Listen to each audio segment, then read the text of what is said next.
it, there's always points in the match where you have to play by instinct. You know, that moment where you feel like you have to play with your balls. Yeah, exactly. balls, not brains. Balls and not brains. And sometimes against top teams, you have to push or you have to make that play.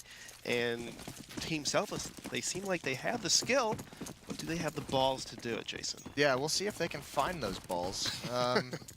It's going to start off with a heavy play 5 towards the B bomb site, but look at SK. I mean, this is going to be a solid crossfire. Taco's going to push up. Oh, that's a nice headshot, and he's going to get out. The pop flash is coming next. It's going to be Cold's peak, and that is beautifully done. He executes 2. He's taking off all the balls from Selfless, and it's just Taco left.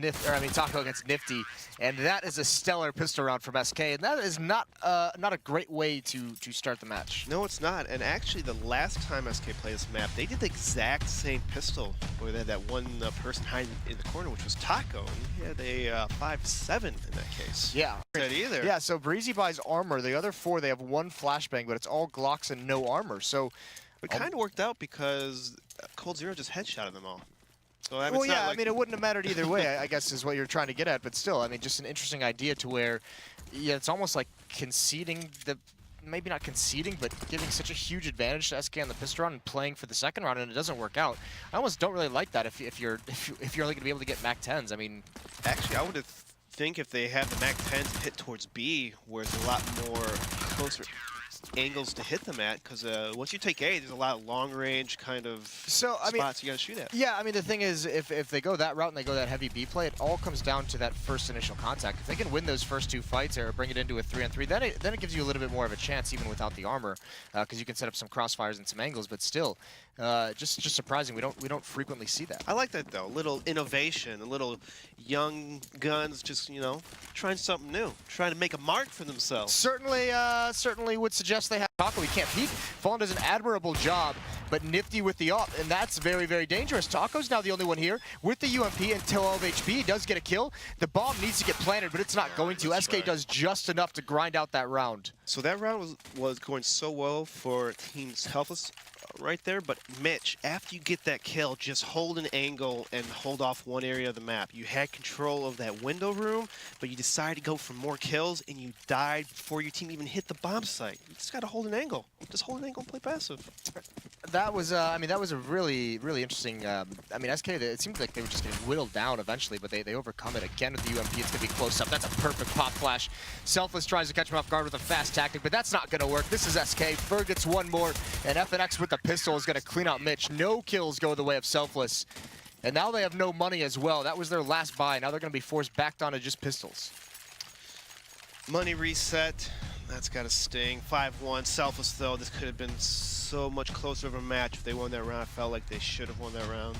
Well, this is one of those dangerous portions of Money reset. That's got to sting. 5-1. Selfless, though. This could have been so much closer of a match if they won that round. I felt like they should have won that round.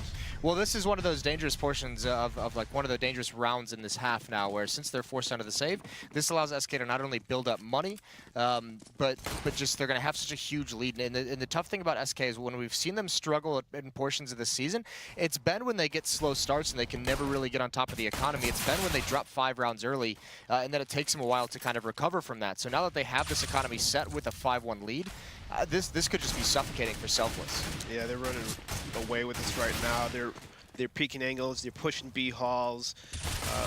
Knowing that Team Selfless has to save 2 rounds, it's just, every round adds up. Especially against a top team like SK, you need to really not lose those easy rounds. Not easy. I guess it's never easy against SK, but it's never easy. Never easy. But Selfless almost made it look too easy. It's almost. The A site, he just outplays 2 people in sequence. Yeah, starting off 3-on-5, not a good thing. They're trying to do a lurk peek towards the A bomb site, but like, what is your team accomplishing on the other side of the map? You have 2 people kind of walking up A ramp. You want to try to find a pick, but something else has to happen on the other side of the map for that to work. You can't just walk up against a top team like that. It's lucky. It's almost like you you're relying on luck and just hopefully you kill them instead of having a game plan of doing it. Yeah, well, yeah, it is difficult. I mean, that op over towards the B site is usually there to punish a player jumping up for information. And if he's not, sometimes you do see him just kind of be useless because he's just blocked off by smokes the whole time. As well, I think it's a little unfair. Obviously, Selfless isn't expecting Fur to be able to kill one through smoke and then one through the bottom of the balcony. Yes, the Fur is just, look at that, just a little peek, and Mitch decides not to move, thinking that Fur, he's not going to spam me.